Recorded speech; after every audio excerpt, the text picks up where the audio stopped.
Here, happy to see everybody here all together.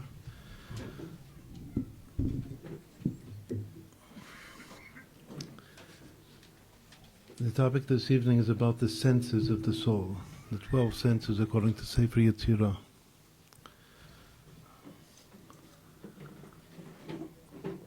The Sefer Yetzirah, the Book of Formation, is the first classic text. It's a very small text of Kabbalah. It's attributed to Avraham Avinu, the very first Jew, our first father. Its present edition is sometimes attributed to Rabbi Akiva, who is of course, the mentor of Rabbi Shimon Bar Yochai, the author of the Zohar. It bases its analysis of creation according to 10 sfirot, the most basic meaning of which are the 10 numbers actually from 1 to 10, and the 22 letters of the Hebrew alphabet. Altogether 32, which are called 32 pathways of wisdom, by which God created the world and continuously recreates the world.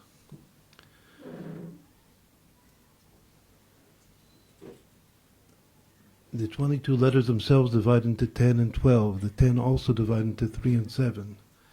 So the 22 divide into 3, 7, and 12. The 3 letters are called the mother letters, or the origins of speech.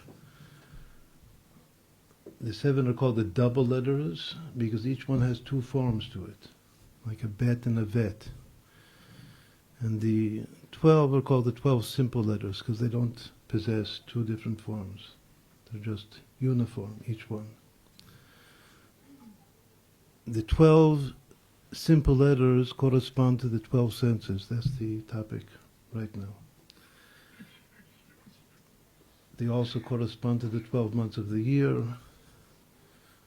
to the 12 tribes of Israel, and many other things which are 12, but those are the major 12s. The tribes and the months and the senses, because each tribe has its particular unique sense to it. And the month of the year that the tribe corresponds to, that's the month for each of us to try to manifest that sense and to contemplate and try to bring that out and rectify that sense in our souls.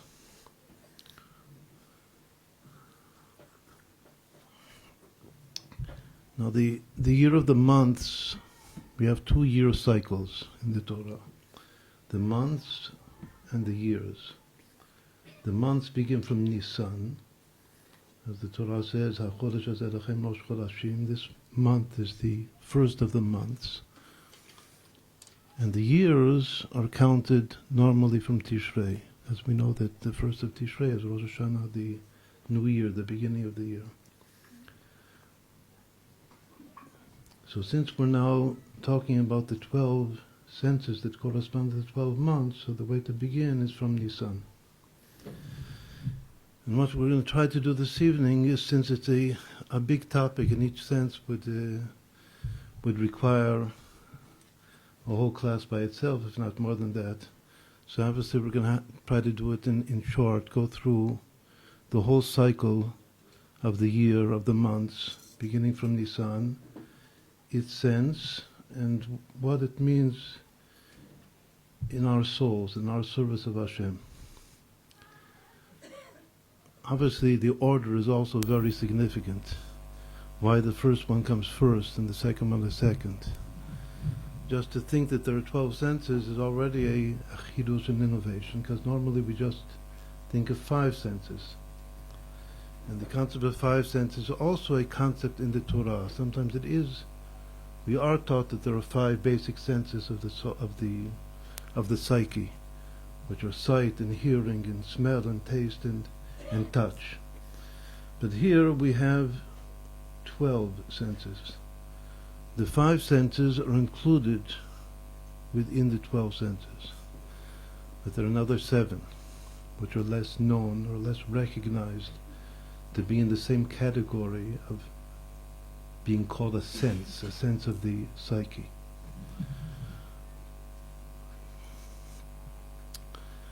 So once more, the number is important, and also the order is very significant. The first, which corresponds to the first tribe, the order of the tribes here is in the order of the campsites in the desert, or it's the same as the order of the princes that brought the sacrifices to the inauguration of the altar of the tabernacle in the desert. And the first one, the first prince, was the first tribe, who corresponds to the first month, is Judah. Even though he's not the first to be born, he's number 4. We just read yesterday in the Torah that he was born fourth to Leah. That he is the kingly tribe, and the king comes first.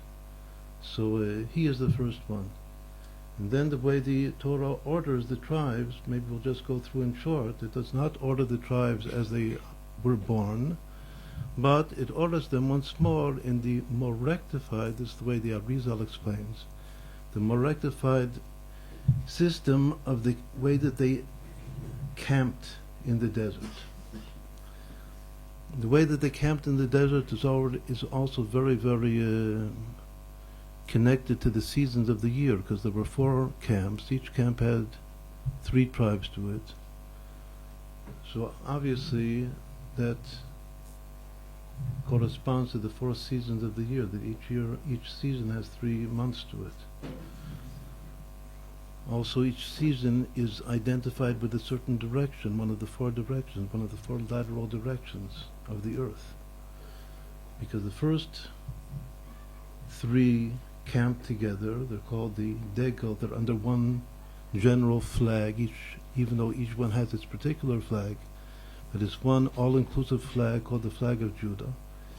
And they camped to the south, to the east, and the 3 tribes were Judah and Yisachar and Zulun.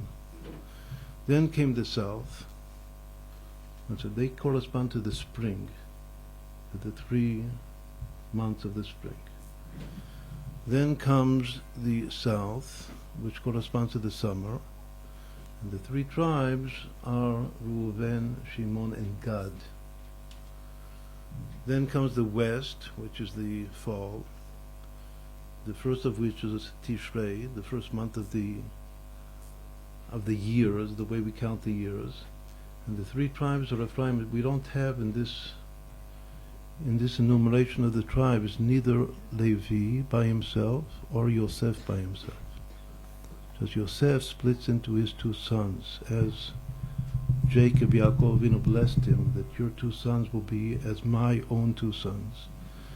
And those 2 sons are Ephraim and Menashe, and they are the first 2 of the tribes to the west, Ephraim, Menashe, and Binyamin, meaning all of the children of Rachel, of Rachel Imenu. If we noticed, the east is all the children of Leah, but not beginning from the birth, from the beginning from the fourth and the 5th and the 6th, in that order. The 4th child, son of Leah, is Judah. The 5th one is Yisachar, and the 6th, her last son, is Zvulun. And then we go back to the beginning of her children, which are Reuven and Shimon. They're the first and the second of the south, meaning the summer. But since we don't have, meaning we're missing one of her sons, which son are we missing? We're missing Levi, because he's not counted. He is considered to be the inner camp, just as in the desert itself, Levi was inside all of the 12 tribes that camped around him. So he's not one of the 12, he's an all-inclusive tribe and camp inside all of them. So we don't have Levi, so we have Reuven and Shimon, and then Gad. Gad is the one that is the son of of her maid, of Leah's maidservant, the first son of Zilpah, Gad. So that makes sense. We take the first son of the maidservant and we add him to the first two children of Leah. Then we go to Rachel's children. And since Yosef splits into two, so we have Ephraim and Manasseh, and then Binyamin. That's the 3 months of the fall, which correspond to Tishrei and Cheshvan and Kislev. I mean that right now we have to think of the present to live with the times. We're in the month of Kislev. The tribe is Benjamin, and we'll shortly see what his special sense is, which means the sense that we should try to be working on right now throughout this month. Then the final camp of 3 is Degel Machane Dan, and Dan includes himself, first Dan, who is the first son of the maidservant of Rachel. So we're now going after Rachel. And then we have another one to fill from Zilpah, which is Asher. So he comes second. And then Naphtali, which is the last son, the second last of the 2 sons of Bilhah, comes last. So the final camp is Dan and Asher and Naphtali. That's to the north, and it corresponds to the winter, to the 3 months of the winter. I mean, the next month is now the holiday that is coming up is Hanukkah, and it's the only holiday that overlaps 2 different months of the year, both in Kislev and both in Tevet. So that holiday includes the end of the 3rd general camp and the beginning of the 4th, and the tribes that it unifies are the tribe of Benjamin and the tribe of Dan, according to this, all according to the enumeration and the order of the Arizal. And so that was just in short the information that we were more familiar with. We know that there are 12 tribes and we know that there are 12 months, and we just have to know how to order them, how to make them correspond 1 to 1. So that's what we just now did in short. But that's just in preparation now to the topic, which is the senses. That this is the psychological topic and meaning, which is very, very important for all of us to try to understand and integrate. Now, once more, what we're going to do is go through the 12 and try to give deeper understanding and dimension of what it means. Like the first one, what each one means. The first one is called speech. The sense of speech, which is the sense of Judah. Since Judah is the king, it says that the king rules by his word. The word of the king is the law. Amar Malka Akar Tura. If a king says, just with his word, he can uproot and overturn a mountain. So much more, the power of the king is in his word, his speech. When Judah, the kingly tribe, was the first one, when he was born, so Leah, the mother, said, Hapam odet Hashem. Now I will express and give thanks to God. As Rashi explains, I have now one more than the average that I deserve as one of the 4 women that will marry. She had Ruach HaKodesh in prophecy. She knew that her husband would marry 4 wives. And she also knew that there has to be 12 tribes. So she knew that on the average each wife has 3 children. But now she had the 4th, which is one more. So now she gave special gratitude, expressed special gratitude and thanksgiving to Hashem that I have more than I deserve. You have given me more than I deserve. Hapam odet Hashem. So what is that? First of all, it's something that has to do with speech. You know, the Yehuda means thanksgiving. That's the meaning of his name. Thanksgiving is something that you do with words. Thanksgiving is one, if not the most important expression of the soul towards someone else. So let's give the first example of what we're trying to now do this evening, is to take the concept or the term as the terminology appears explicitly in Sefer Yetzirah, and try a little bit to abstract it to make it more meaningful for us. So to take this concept of speech, this is the first of the 12 senses. A person has a sense of speech. The first sense of speech. What does that mean? Just a little bit more abstract than just to say to talk, words. So the way that it's explained in Kabbalah, especially in Hasidut, that speech is, in English, the term would be expressiveness. The ability and the a sense is like a talent, because each tribe has its talent. This is most important in education. Whoever is involved in education has to know that the most important thing, first of all, education should be a one-to-one education. You don't educate even a small class altogether, because each individual soul is a different thing, a different person, a different soul, a different talent. So the most crucial thing about an educator is to be able to identify the talent, which means the chush of each individual, whether it's a child, whether it's an adult.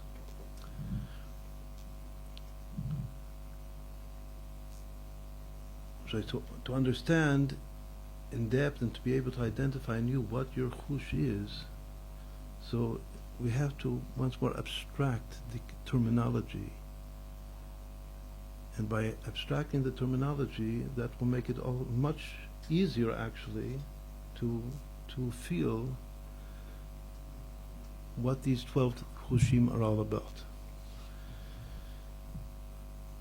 If I say that speech means expressiveness, so what am I saying more than just talking? Maybe a person is expressive, say a woman is expressive as a dancer. Dance is not one of the 12 senses of the soul.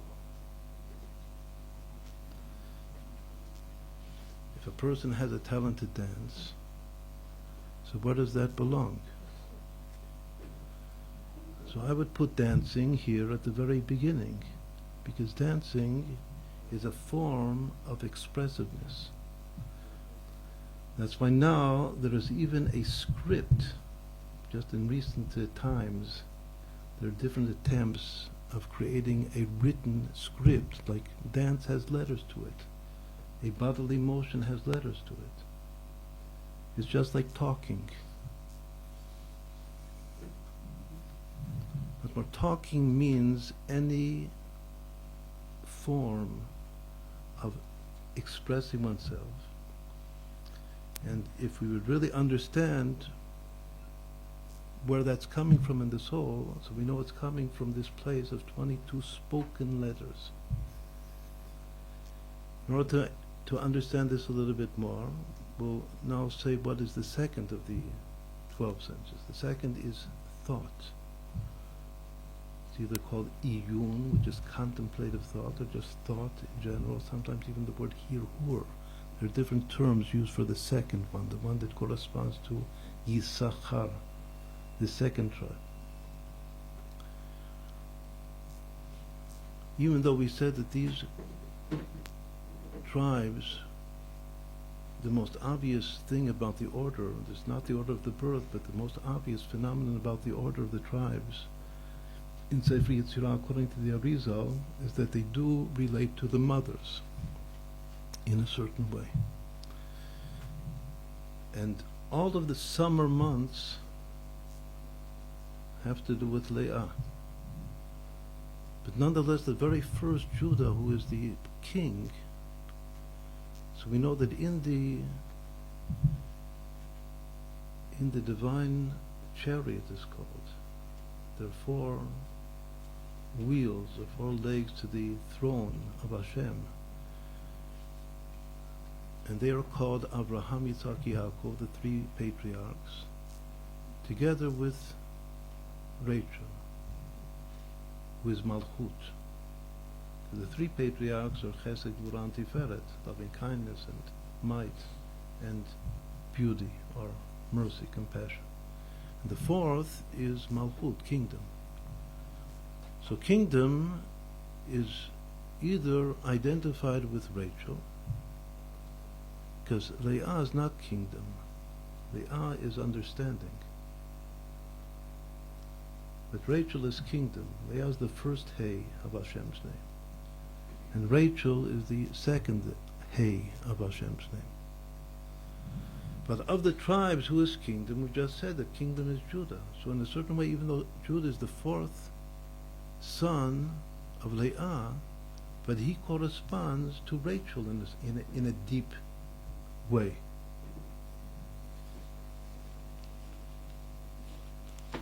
Afterwards, in the 5 books of Moses, King David does not appear. He was born much after, much later.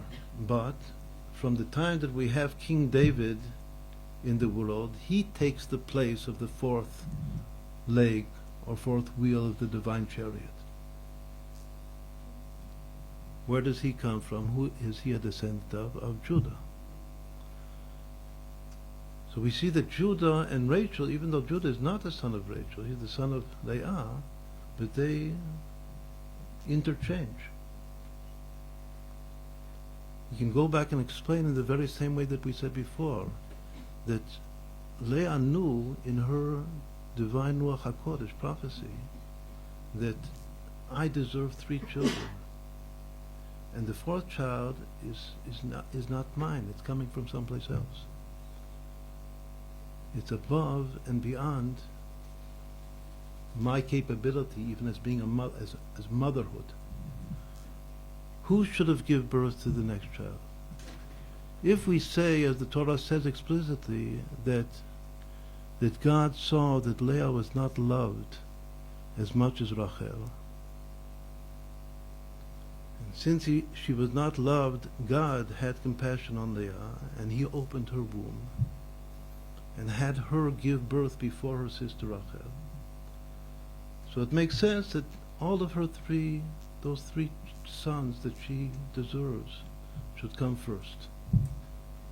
That's a gift from on high. Who should then have given birth? Naturally, her sister Rachel. Meaning that in a certain way, Rachel should have been the mother of the 4th child. And then she should have had 3 children. It didn't work out like that obviously for good reasons, for good and deep reasons. But just logically, we'll say that Leah, she was also the older daughter.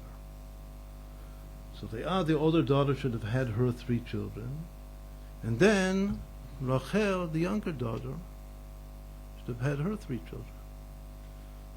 So this is a very simple, straightforward way to see that that Leah's 4th child, in a certain way, should have been Rachel's 1st child.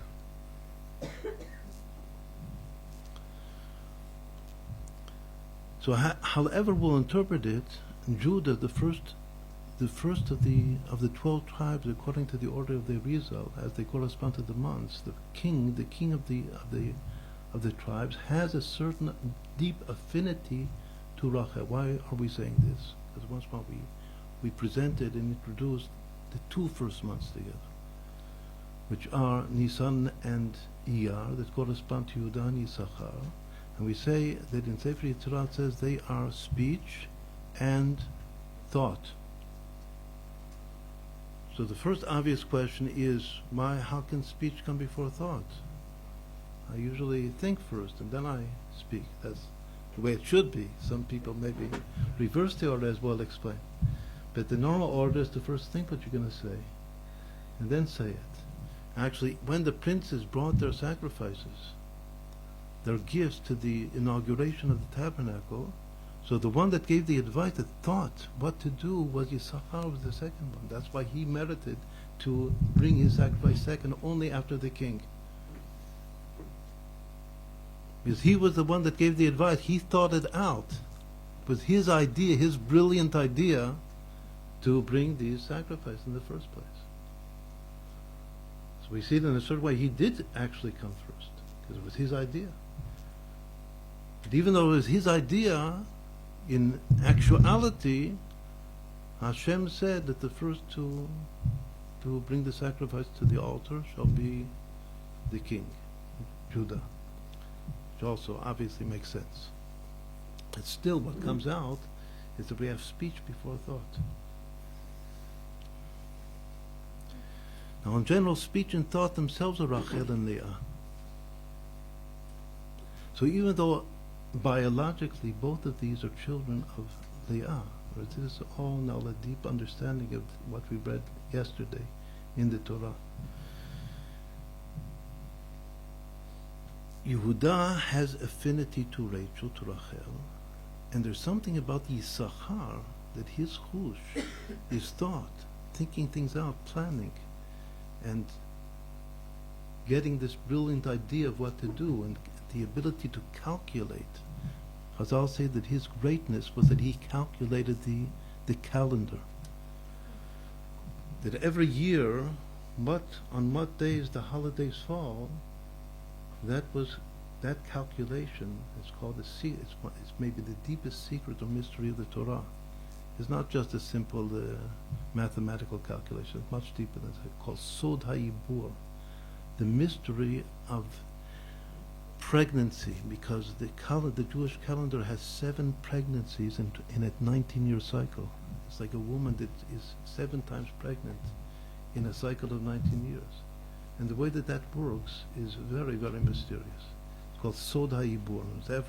Right now, we're in a leap year. A leap year is called a pregnant year because it has an extra month.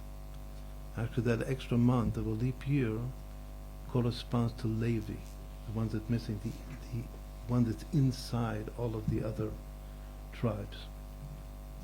In any event, the one that the calculator is Yisachar. Thought and calculation and analytic reasoning and rationality, all of these words, all of these terms, all belong to the soul root of Leah, because she is thought. And Rachel is speech. So actually the first 2 senses are very all-inclusive.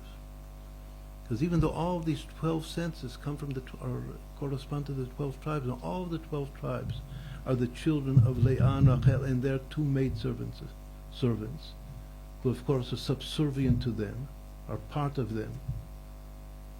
So all of the birth is coming from these two mothers, these 2 sisters, who ultimately the Arizal Kabbalah teaches us that ultimately those 2 figures will become one when Mashiach comes. These 2 figures of Leah and Rachel. The first 2 months with their 2 senses, more than any other month of the year, are the generalities of these 2 souls. And actually the first month, which is speech, is Rachel, and the second month, which is thought, is Leah.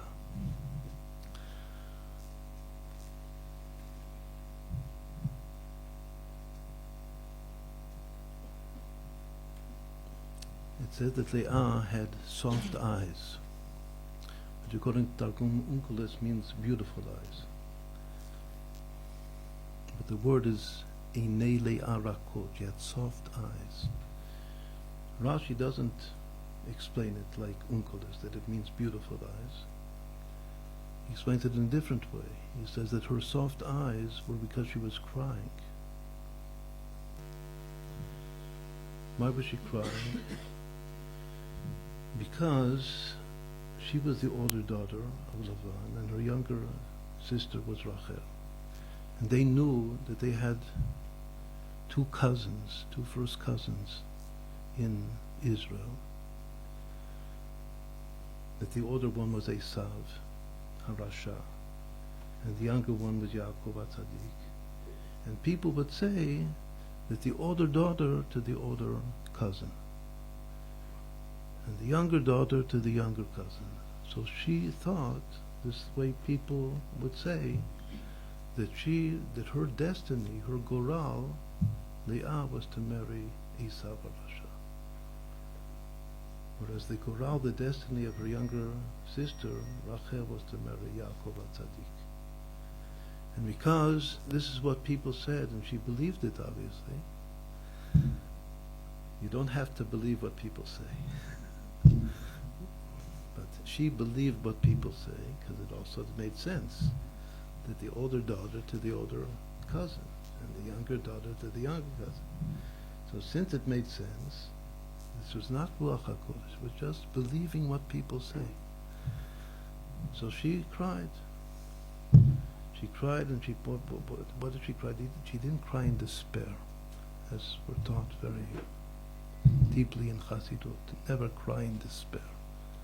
She cried in prayer. She cried that the decree be nullified. And her tears worked, helped, that the decree was nullified. And she merited to first marry her younger cousin, Jacob.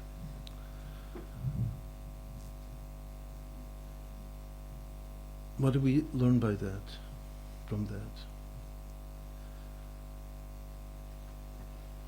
The very fact that she was so influenced by what we'll call it a logical conclusion.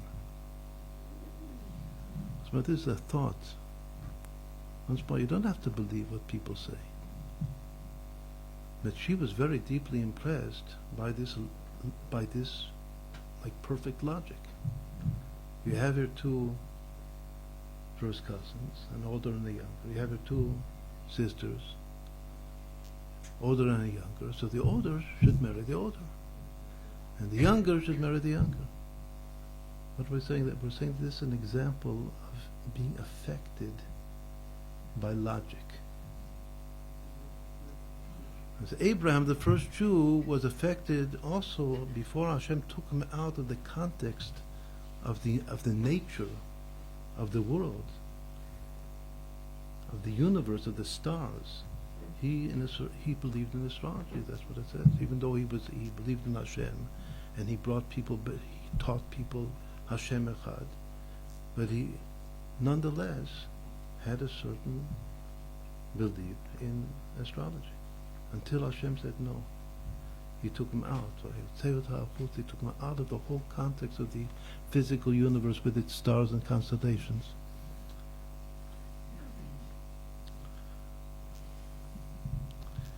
And taught him that the Jewish soul, that you are the first Jew, and the Jewish soul is above the signs of the heavens. Ein mazal Yisrael. So just like he had to be taken out of his astrology, so Leah, actually, she did it herself because she cried. That's what Rashi said. That's what Rashi does not say that her eyes were soft because they were beautiful. They were soft because she cried. And she was able, and she was successful in nullifying the decree and nullifying her own first affinity to come to logical conclusions. This is all to explain that her mindset was one of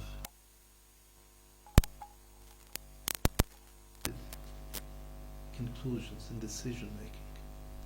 I'll try to understand this more. Rachel was a different type altogether. Rachel, she is she is the mother of kingdom, even though Leah is the mother of meditation, of thought, of spirituality.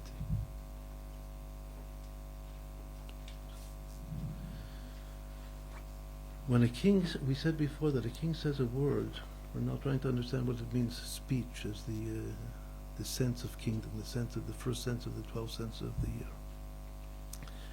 When a king says something, it has power. It goes. Amar Malka Kartur. Before we asked, does a person actually speak without thinking? It says in Tanya that no, you can't speak without thinking. There's no such thing as speaking without thinking. If you speak without thinking, it's gibberish. So what must we say? We must say that Judah obviously thinks. The king thinks before he says something, before he makes a decree, before he says to uproot the mountain. But it's a different type of thought process.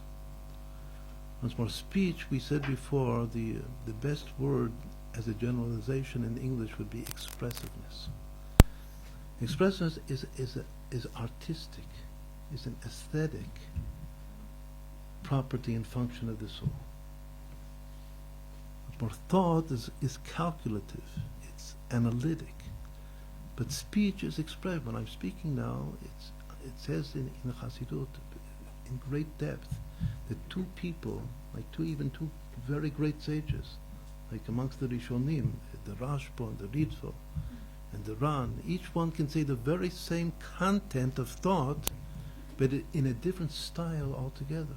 Because the words, the way that you say it, that's an expression of your soul that's even unconscious to you yourself. Just like I don't know, I'm not following the way I'm moving my fingers, which is expressiveness, or my hands. In the same way, I don't know exactly what words. I don't have now a written text that I'm reading out of.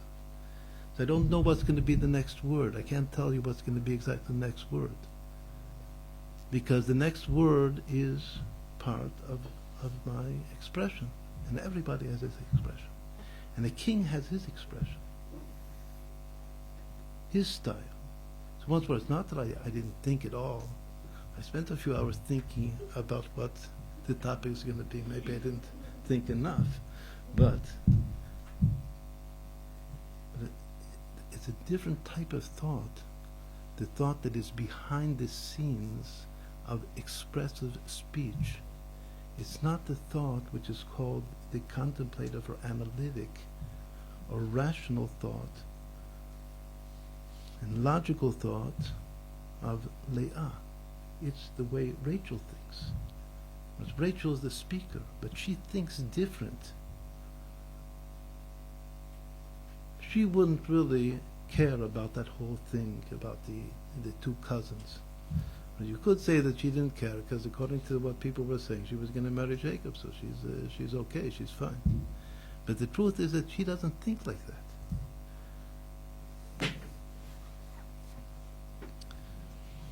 How does this now drive? Obviously, this whole thing is trying to drive to a point.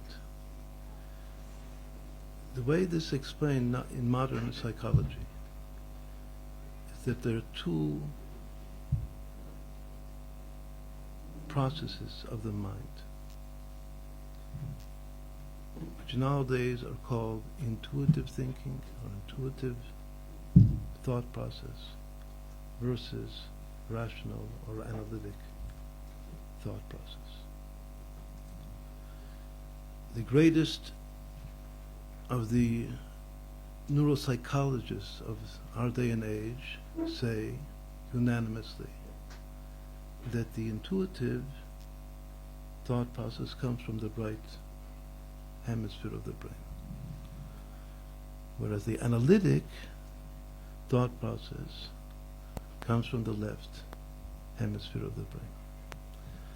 Now, we probably all know in Kabbalah that the right hemisphere is identified with Chokhmah, wisdom, whereas the left hemisphere is identified with Binah, understanding. Now, understanding is exactly Leah's soul root. What about Chokhmah, wisdom? It says that wisdom is the origin of speech. Wisdom is a higher intellectual faculty than is understanding.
intuition is a certain level of intellect. So he's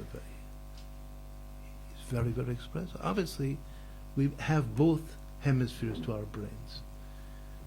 As we said before, if two great sages, which we would, I think that a sage is a calculative, analytic, rational thinker, but if nonetheless each one has his individual style, his aesthetic, so it means that there's a union of these two faculties of his intellect. But the way that he says it, that's coming from wisdom. You know that there are two Talmuds, the Jerusalem Talmud, the Talmud of Eretz Yisrael, the Babylonian Talmud. We thought that the Jerusalem Talmud comes from wisdom, and the Babylonian Talmud that we paskin, we decide, the halachic decision, is most often, almost always, in accordance with the Babylonian Talmud, Talmud Bavli, which is analytic. But the Jerusalem Talmud is much more flowing. It's called like water, because it's much more intuitive. As we approach now the days of Mashiach, so it says that one of the signs of approaching Mashiach is a resurge of the intuitive faculty of the Jewish soul, which is necessary in order to enter and dwell and know how to take care and keep hold of the land of Israel. Knowing what to do here as an individual, especially as a congregation, as a tzibur, as a public, it depends on a king. A king, once more, a king is hora'at sha'ah. He judges on the spur of the moment. He doesn't even always have to follow the letter of the law. He has a lot of rights that nobody else has. Why? Because he's a different thing. The Torah says that he's a different thing. But we all want a king to appear. But our king intuits, and he speaks based upon his native intuition, and he goes forward with tremendous will. We said before, the king says, and he overturns a mountain. That's a power of will. En davar omed bifnei haratzon. He does it on the spur of just what comes to his mind. So there are even tzaddikim. It says there are certain tzaddikim that will always act according to their first thought, the first thing that crosses the mind. And if the second thought says, no, that wasn't right. That was like in the Gemara, that's called a hava amina. That was just a first thought. But the first thought is not always right. If you consider it more in depth, the second thought is right. A person is an analytic thinker. He'll go after his second thought, not after his first thought. But a king who is an intuitor will go after his first thought, not after his second thought. To the extent that he'll say that my second thought is my Yetzer Hara. That I had a good first thought, and then all of a sudden a second thought came to me and said, no, that's not right. That's wrong, you should do something else. So again, some people will say that my first thought, that was my unrectified first nature. A person is born with a first nature which is unrectified. So my first thought was coming from that yet unrectified first nature. My second thought was already considered. It's already based upon where did my second thought come? It came from all of my Torah learning, my whole life. And all of my Torah learning told me, no, that's not right, what you thought first. The second thought is right. But there are people not like that. Now since we're saying now a very, very profound idea, one of the tzaddikim that this was the basis of his teaching is the Izbicher, maybe many of us have heard of him, and also the Tzodok HaKohen, who is his Talmud. And they say that this is exactly the nature of Judah. That Judah, who is the king, he is the one that acts on intuition. And he speaks, and he's expressive, and he has will. It's all intuitive. Okay, so now, what we did now, these are the two anchors of the senses of the soul. A sense that comes from the right brain versus a sense that comes from the left brain. And since the right comes before the left, that's why speech comes before thought. But our basic question was, why is the first sense speech and the second sense is thought?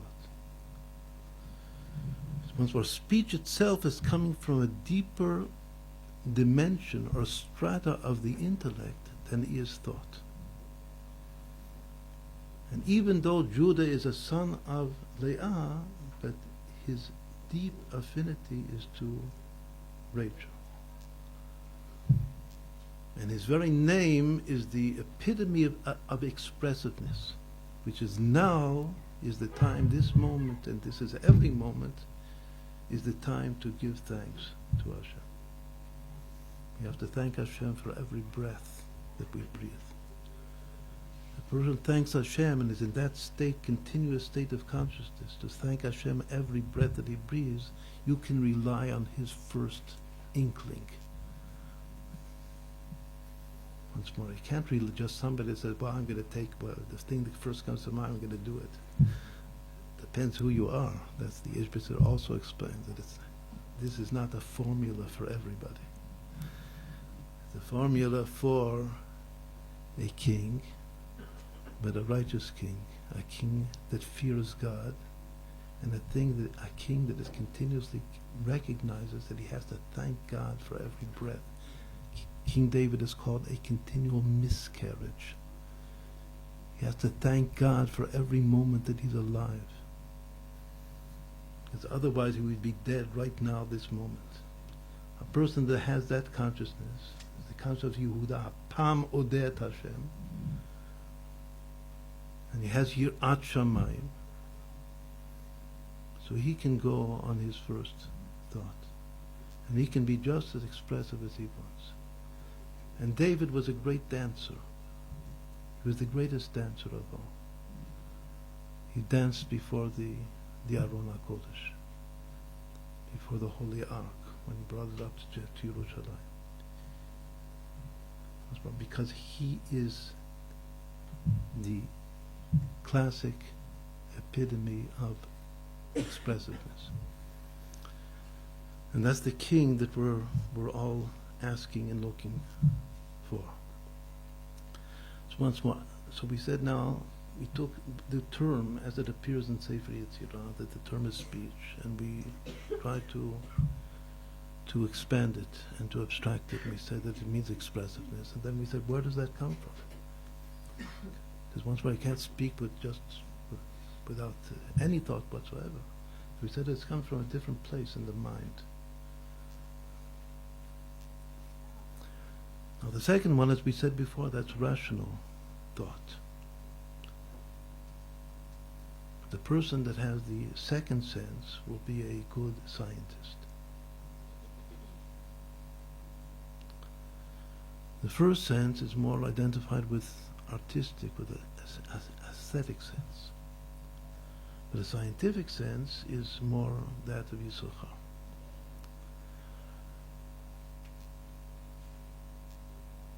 Now before we go on to the third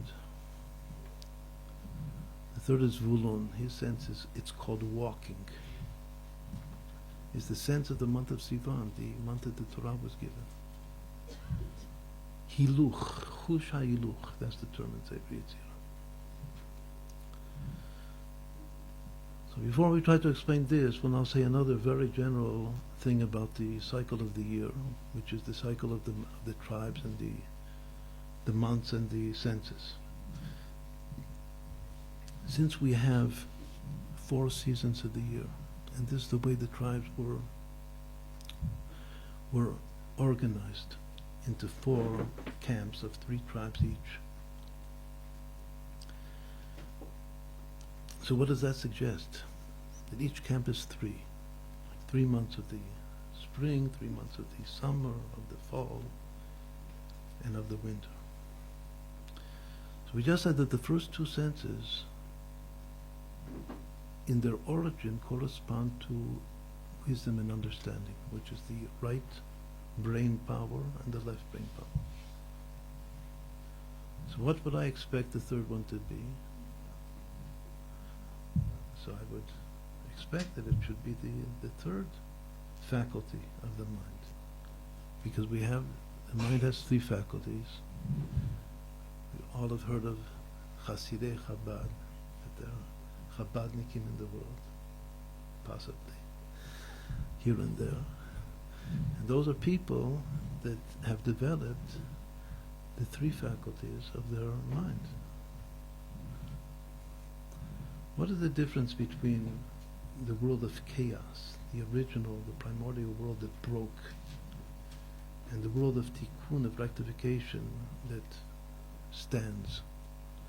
And it is our purpose to make this world a world of rectification. For the time being, it's still a world of chaos. One of the basic differences between Olam HaTov and Olam HaTikkun, as explained in Kabbalah, is that in the world of chaos, which once more it's still a reality down here, there are only 2 lines. It's a bipolar world, state of existence.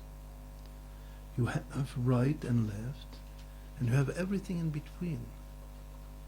But even though you have everything in between the right and the left, it's still just bipolar. There's not a real middle line. There's not a real unique middle. There is an arbitrary middle, because if you have right and left, there must be something in between. But it's not a real middle.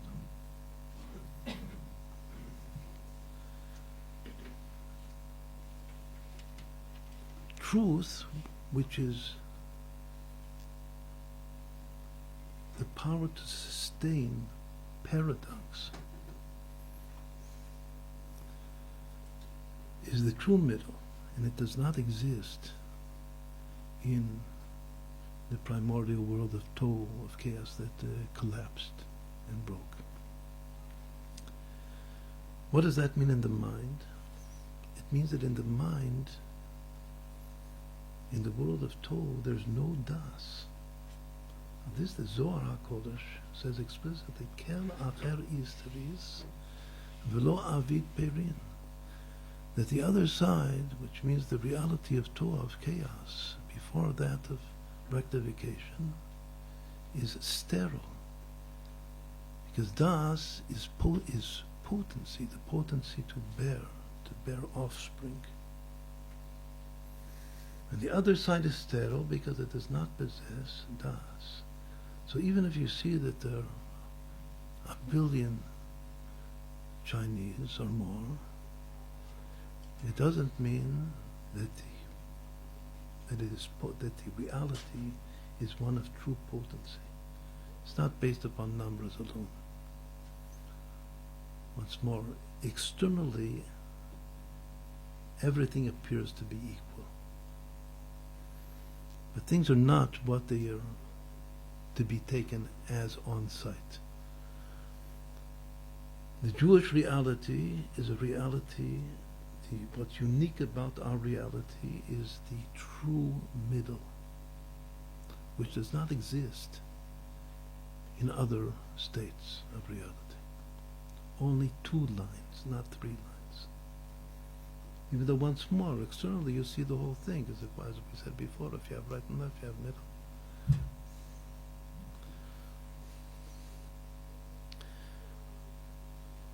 One example, since for the senses, our topic this evening, the senses, is a topic that would fall under the general category of psychology nowadays.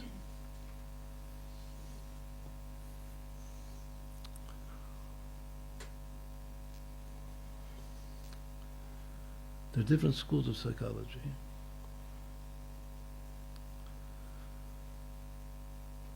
The first school was Freud, a Jew. The second was his disciple who broke off from him young.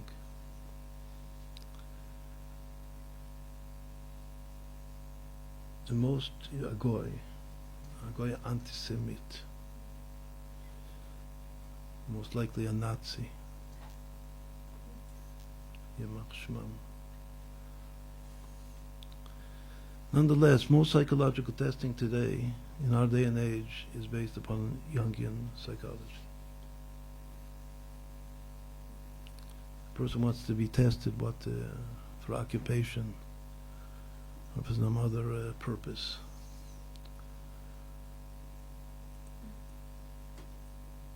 So millions and millions of people annually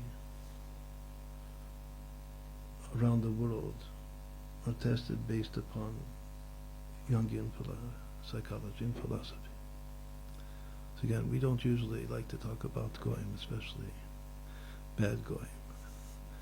But since this is very pertinent to our topic this evening, we're making an exception to the rule. It's also a part of expressiveness. Just say what comes. So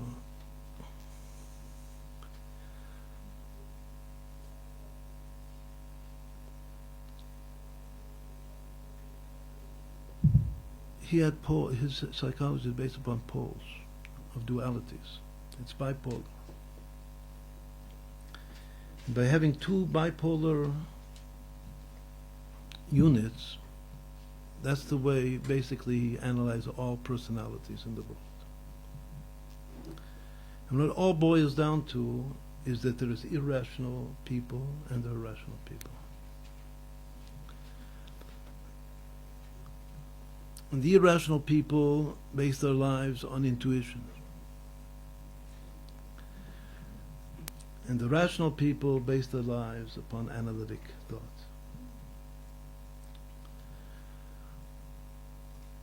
The irrational people base their lives on intuition plus direct sensation. That's the other side of the irrational pole.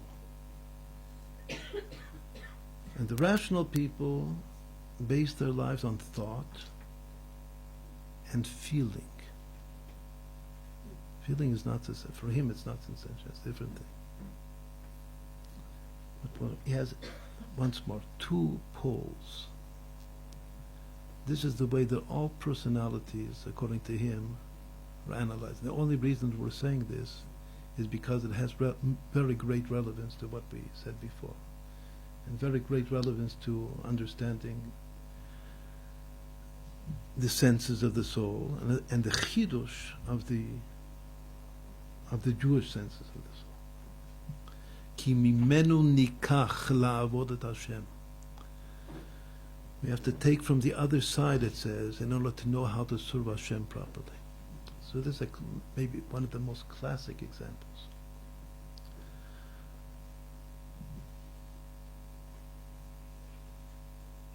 Once more, there are irrational types and rational types.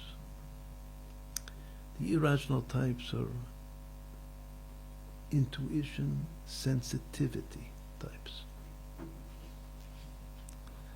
And the rational types are thought, feeling types.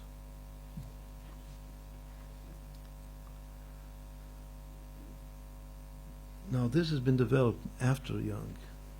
It's been developed in what's more the system that is now used throughout the world to analyze personality more than any, a million times more than any other system. Takes this, what we just said now, and takes it one step forward, and makes these 4 into 16, 4 squared, And that's the way all psychological tests nowadays are organized. And then you're told who you are, what you are. It's all written out. What you should be doing in life, what your profession should be. V'chulu, v'chulu, v'chulu. So what did we just, why did we say all of this? Because this is exactly these first two senses, but now we come to the third one. He doesn't have the third one at all, and he doesn't have all of the thirds. Because we said that the first two senses are basically similar to his two poles, because it's right and left. It's like in the brain, you have right and the left. Intuition versus rationality. Which according to Sefer Yetzirah, speech versus thought.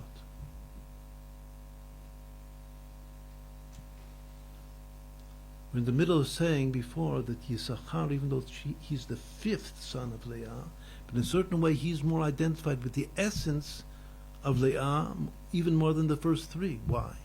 Because she had Mesirut Nefesh to give birth to him, to the fifth one, as the Torah says. More than all of her children, her Mesirut Nefesh, her self-sacrifice. Rachel had Mesirut Nefesh, she died bearing her second child. Where did Leah have her Mesirut Nefesh? In her fifth child, in Yisachar. Right.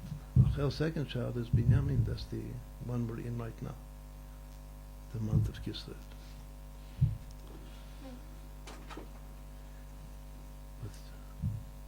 Once more, Leah's fifth child, Yisachar, she's the Mesirut Nefesh of Leah, Imenu. If we don't remember exactly what this is, so go back and read what we read yesterday in the Torah. The story of how she gave birth, and together with the commentary of Rashi, how she gave birth to her fifth child, Yisachar.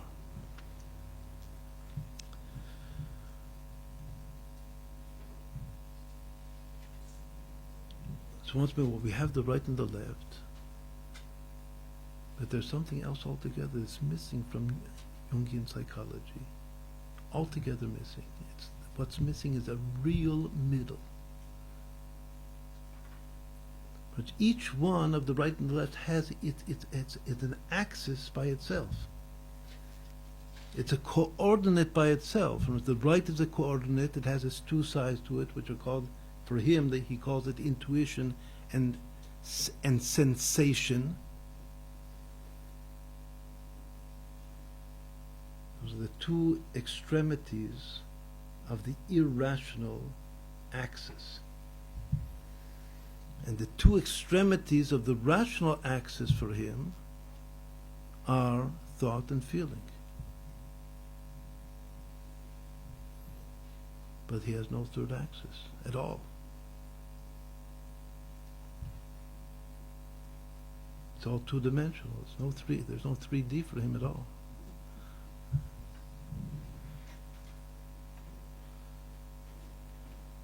He has no das, because he's sterile. He's an example of spiritual sterility. Kel acher isteris velo avid peirim. So if you're a Jew, don't go by his tests and the way they have developed over the generations, the two generations after him. But it's still him. Most psychologists will tell you that Freud has been forgotten. But he has not yet been forgotten. Because he's still the way that it's done, even though his name is not always mentioned.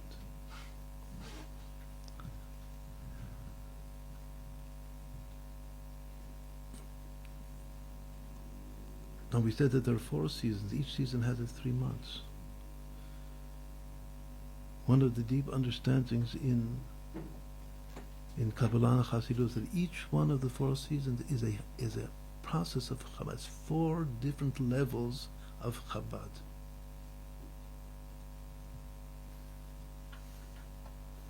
Chabad, Chabad, Chabad, Chabad, at 4 different levels. Meaning that in each season, the first month is a right month. We said that we're trying to be expressive, but this is very logical, actually. The most logical way that we could organize it. We have 4 times 3. It's just like the breastplate of the high priest. 4 times 3. So the first of each unit of 3 is a right principle, meaning that ultimately it derives from wisdom, from the right brain. So everything comes from the brains. Everything comes from the nervous system. All the senses obviously are rooted in the nervous system.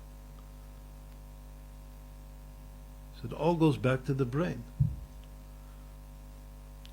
So in each group of 3, the first is wisdom, is a right sense, and the second is understanding, which is a left sense, and the third is dat, which is the unique Jewish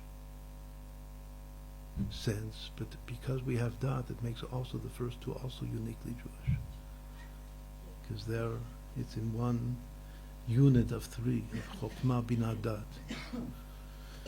What's special about that is, like we probably all have heard, that a child, before he's bar mitzvah, or a girl before she's bar mitzvah, does not yet have dat. Dat comes when a person is when a Jewish soul is mature. But as soon as the soul matures, and the sign of maturity is dat, so obviously, even retroactively, called Gilui Milsa Mafreya, that indicates that his wisdom and understanding are also a dat-oriented wisdom and understanding, a Jewish wisdom and understanding. Not a Goyish wisdom and understanding, which is just bipolar. With all of what that implies.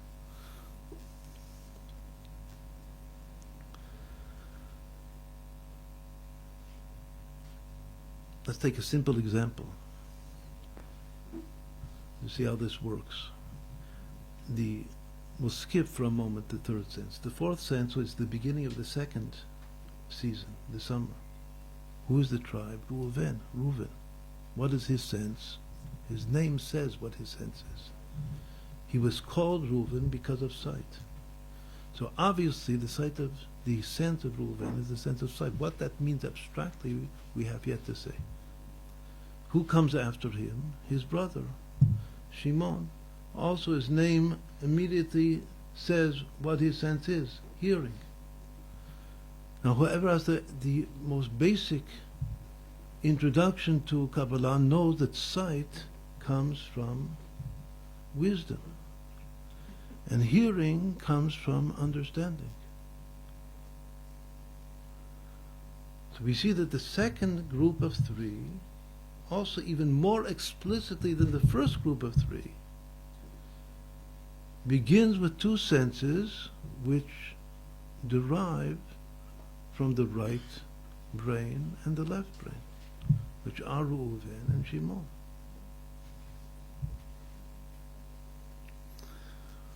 And so that should be enough to just give us the feeling that this is the proper way to understand it, to analyze with our rational analysis how the months work and how the tribes work and how the senses work. Meaning that we could draw a line if we depict the 12 months as a cycle, a circle. So we can draw 3 lines from the first months of each of the units, meaning from the line, if it's all one big circle, so we draw a line from Nisan to Tammuz, to Tishrei, to Tevet, and back to Nisan. That's one line, because all of those are the Chokhmah months. And then we draw a second line from Iyar to Av, to Cheshvan, to Shvat, and back to Iyar. And a third line from Sivan to Elul, to Kislev, to Adar, and back to Sivan.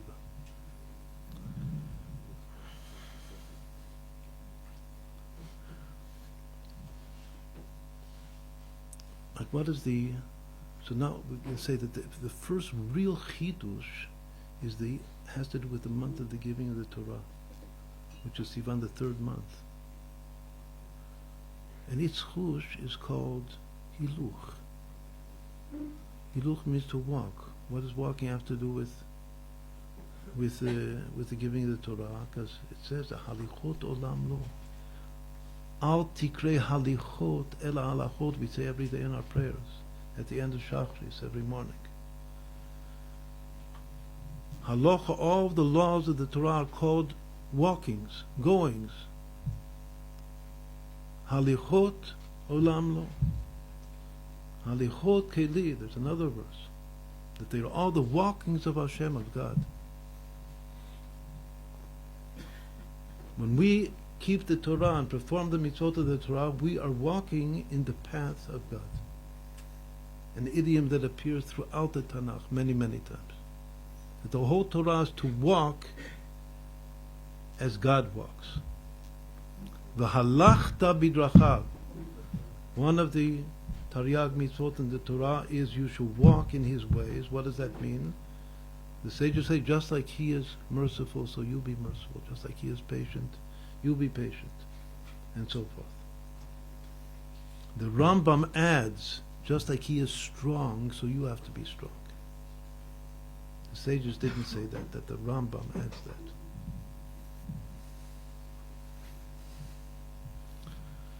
That's called walking in His ways, walking in the ways of Hashem.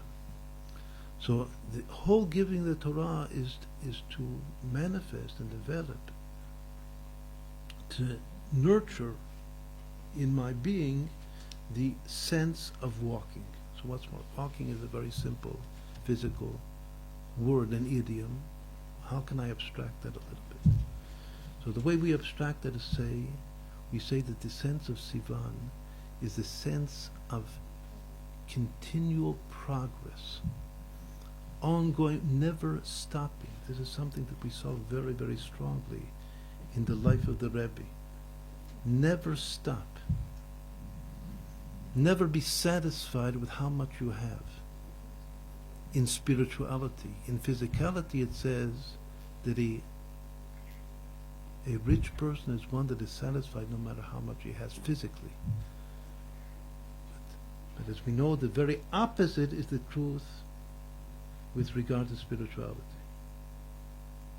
That no matter how much you have, it's never enough. You have to continuously go forward, go ahead. Well, even to understand this thought a little bit deeper, walking is more. Before we said that the first month was expressiveness, and we gave an example, dancing. Now, dancing is not necessarily progress, because you can dance around and around. But walking is not just movement, it's movement ahead. It's movement with a direction towards it. It's vector movement.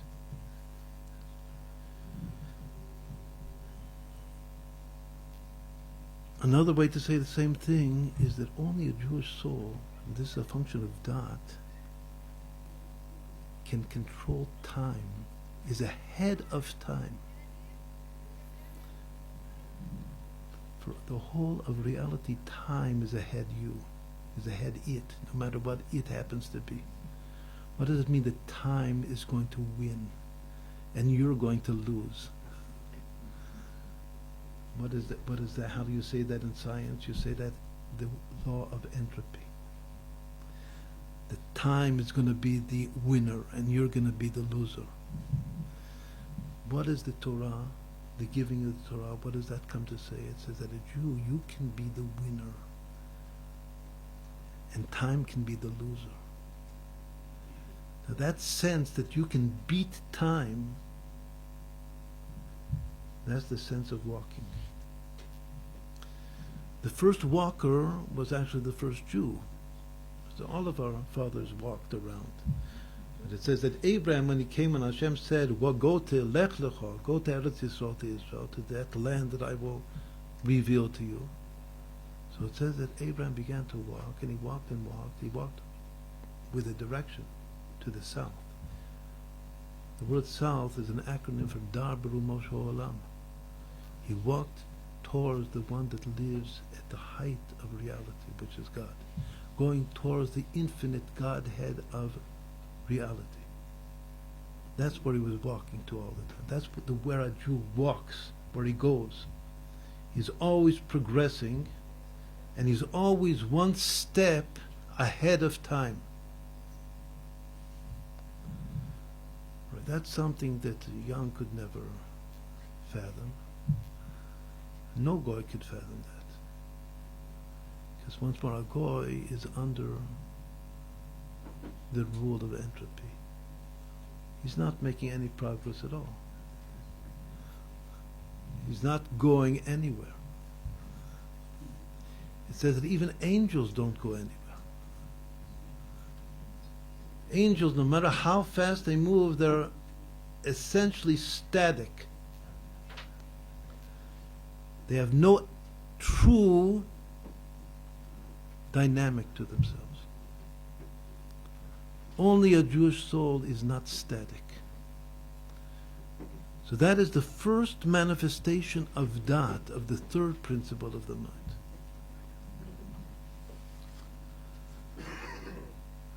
Now we'll go much faster, since we now made it to walking.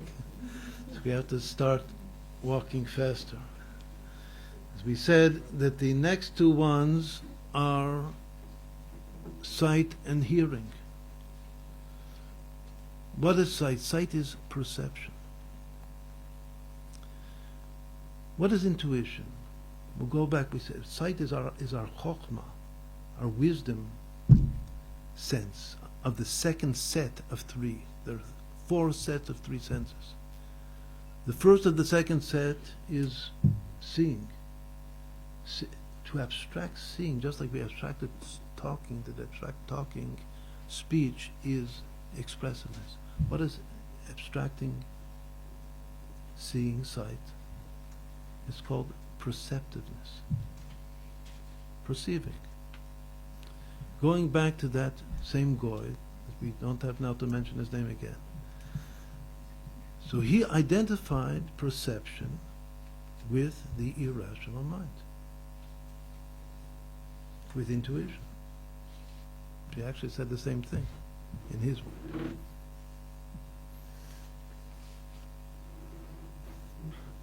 Once more, perception is behind both intuition and sensation. That's what he said. Let's just get an inkling once more of a taste of what it means perception. I look at a picture has a myriad of details to it. All of a sudden, my eye picks up one detail. Who says that detail is significant? Maybe it's totally insignificant, that particular detail that hit my eye. I don't know why, but for some reason I can't explain it rationally. For some reason I looked at the picture. The picture was either a nice picture or not nice, but it doesn't matter. It's a picture, and it has many, many millions of details to it. And for some reason, which I cannot rationalize, you hit my eye.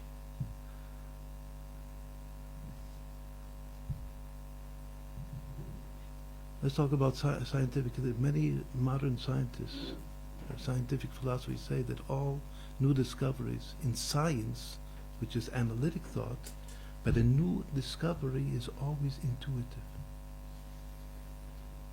The great discoverers, Einstein, v'chulu v'chulu, it's all coming from the right hemisphere, not from the left. Afterwards, he knows how to calculate. He knows math. But the idea, the eureka experience, the idea that's coming from the right, not from the left. That's what most philosophers say now. That's correct. Where do all these new discoveries come from? There's an existent theory of the world. Like before relativity, before quantum mechanics. And now it's quantum mechanics, so all relative, doesn't matter. There's an existent theory All of a sudden I study this theory, there's one little detail that doesn't make sense. It's the odd man out. So I look at it, and I see this one little detail that doesn't seem to fit. Now that one little detail that doesn't seem to fit, it could be that it's really totally insignificant, maybe. If I don't have a good intuition, I can't explain where it's coming from. Most likely, that little detail really is, maybe it's just insignificant. But it could be that that little detail, that's the hole in the theory. And the Baal Shem Tov says that the hole in every theory, that's where the Ein Sof, or the infinity of God, is present. So if you just happen to be the hole in the theory, that's where Hashem is. You don't know it. And if that's the case, and if that's just what hit my eye, then I have a good chance of discovering a new law or a new theory altogether, and changing the whole conception of the world. That was an example to explain what the hush of perception is. It's an intuitive, no way to understand why I picked that, to look at that particular, just that's what hit my eye. The next one is hearing. What does hearing mean abstractly? Abstractly, hearing is the ability to integrate. That's what hearing is, to absorb. That's a mother principle.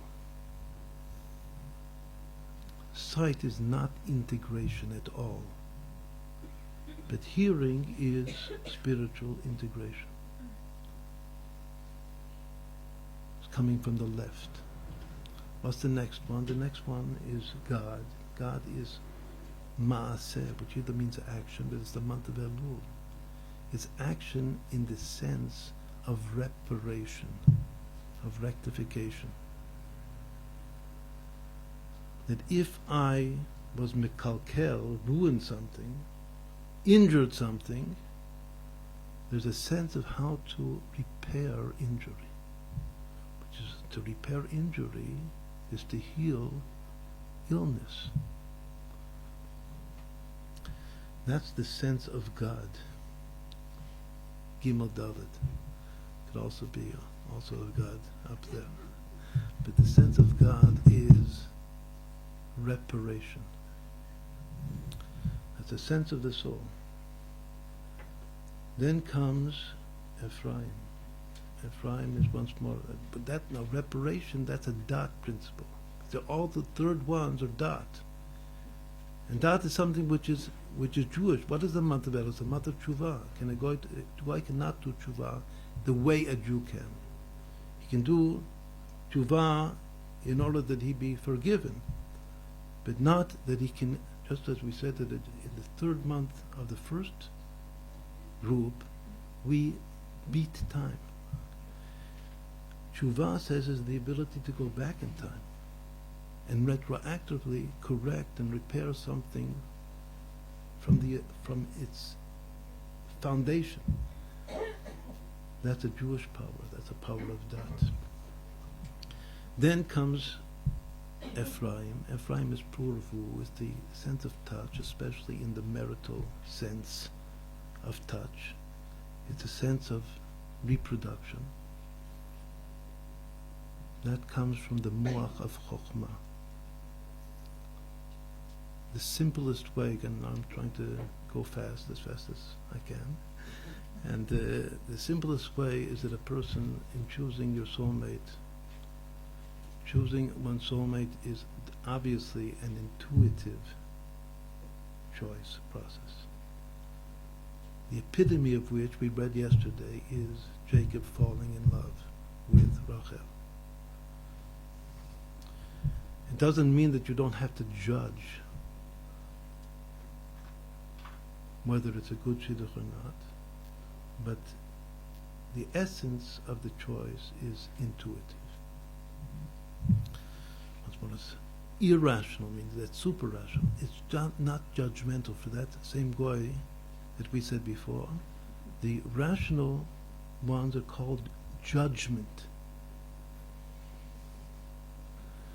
And the irrational pole is not judgment.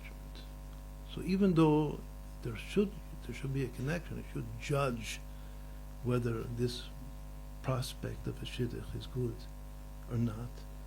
But the real deep down, the gut of the choice is intuitive, not judgmental. The next one is smell. That was Cheshvan last month. Smell is, the abstraction of smell is sensitivity to another soul. Picking you, just like I hear you. Once more, seeing you is not the same as hearing you. Seeing you is more a projection of my intuition on you. Hearing you is absorbing and integrating something about you into me. The same is true of smelling. There were certain great Jews that smelled. They said the Mashiach will judge by smelling, not by sight, nor by hearing. What is smelling? Smelling is, as an abstract sense, it's called sensitivity to another. Any form of being sensitive. Sensitivity obviously also has to do with consideration. Because I'm sensitive to the needs and the desires, and I'm sensitive not to hurt another person. If I'm not sensitive, I can do all kinds of things that I don't even know that I'm hurting another person, especially in the context of marriage, it says. So that a husband can fall in love with his wife and then be totally insensitive to this wife, and then hurting her to the extent chas v'shalom that she cries, and he doesn't even know what he did. It's a real bad thing, it says in the Shulchan Aruch. If you're not sensitive to your wife. Everybody should be hearing that. Sensitivity has to do with hearing, so please hear that halacha that the Alter Rabbi emphasizes in Shulchan Aruch.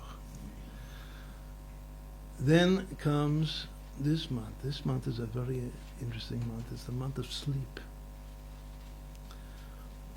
There's a sense of sleep. One of the meanings of sense in Hebrew is fast. Chush means chash, chish maher. The Rabbi used to say that he has a sense of sleep because he sleeps fast.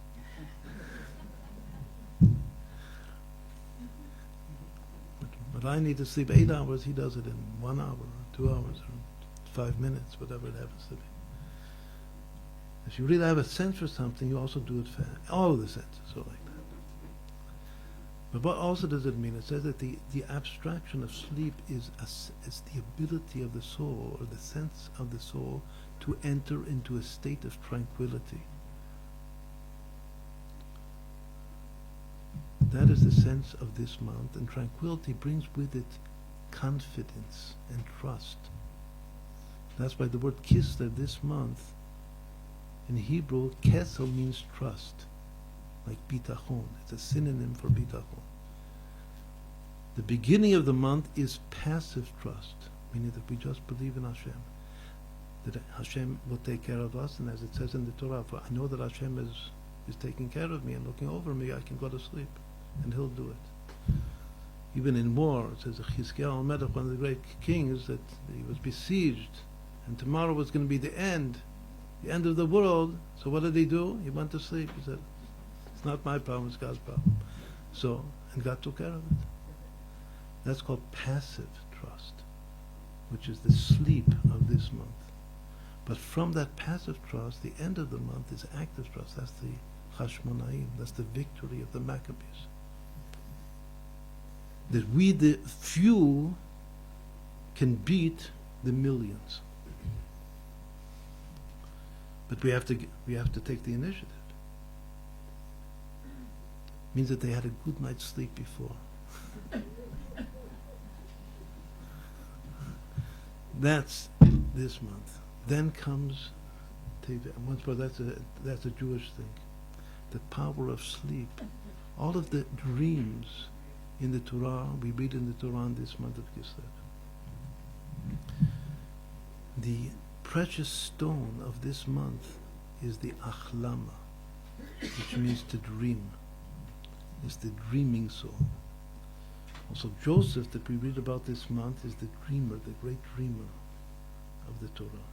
And his dreams come true. Sometimes it takes time, but they come true.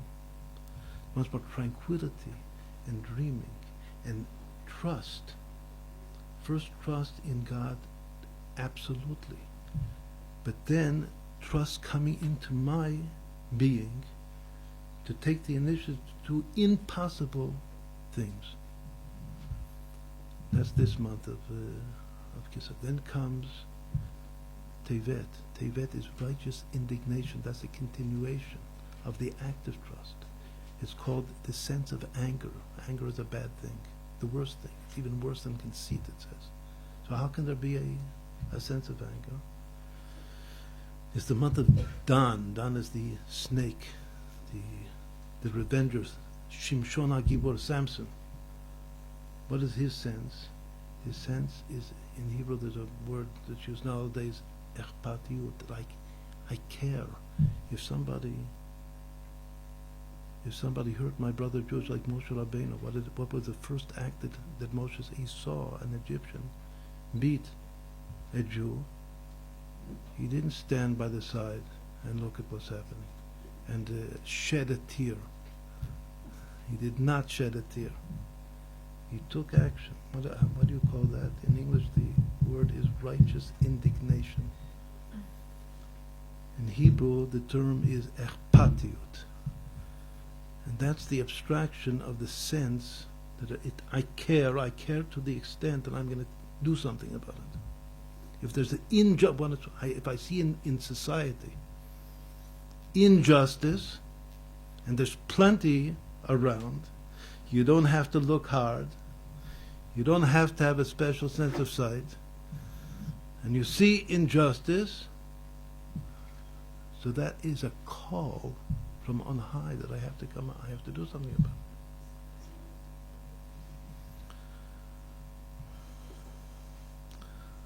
That's done.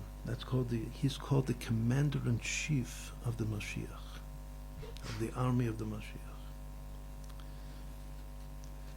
Then comes the sense of eating.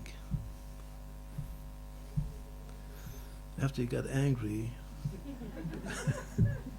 better sit down and have a good meal. First you were tranquil. Then you got angry. I have to sit down and have a Suda Tova, say L'chaim. L'chaim actually is the next month. That's once more integration. All of these senses that have to do with integration. Once more, where does the anger come from? The anger comes from wisdom. It's an intuitive. The righteous indignation, what is that? Where is that? Is that intuitive or rational? It's not rational, it's irrational.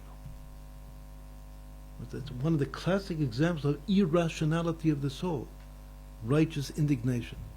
So where is it coming from? It's coming from the right. What about eating? Taste. It's called eating is also the sense of taste, obviously. It's just like sensitivity, it's just like hearing. It's just like thinking.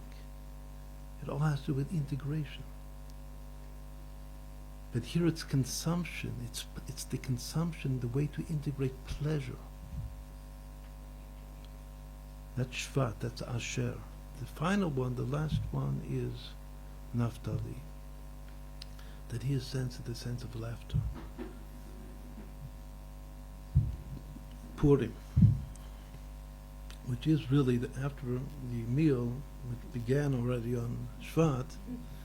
What is the holiday of Shvat? Tu B'Shvat. Eat all of the perot of Eretz Israel, all of the delicious fruit, and we give thanks and praise Hashem.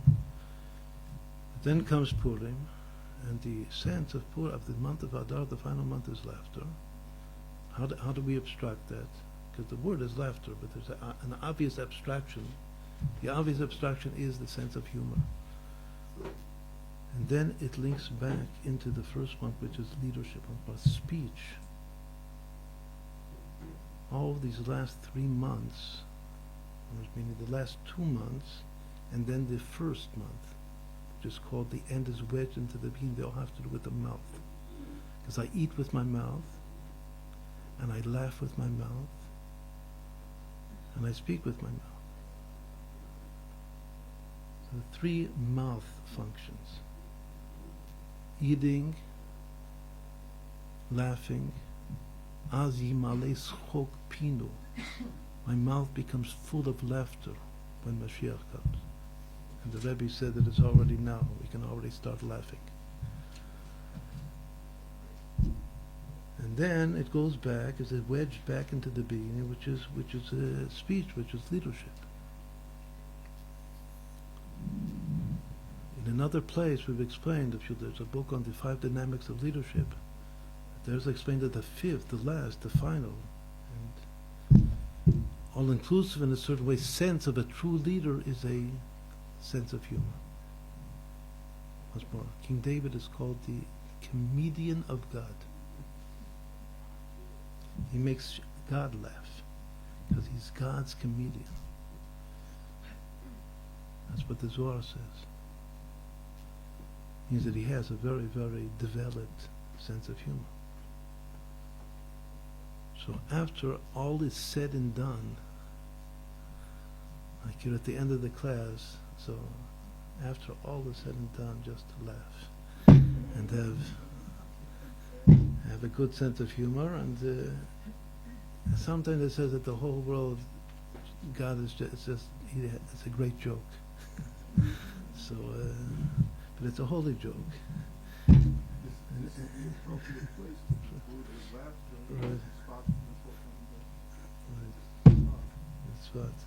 Tzfat is Naftali, and Naftali is laughter. With that, we'll conclude this time. We shall have a happy month, and we should have Mashiach coming and laughing together with Mashiach. Techa from Yad Mamash.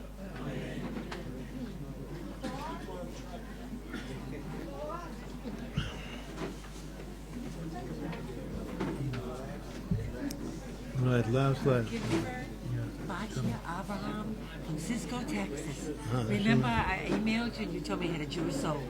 Yes. I wrote you a letter, and you wrote me back just a little thing, but you said I had a Jewish soul. Yes. And if I knew anybody here, this is me, Bati. I'm here No, in no. Savant.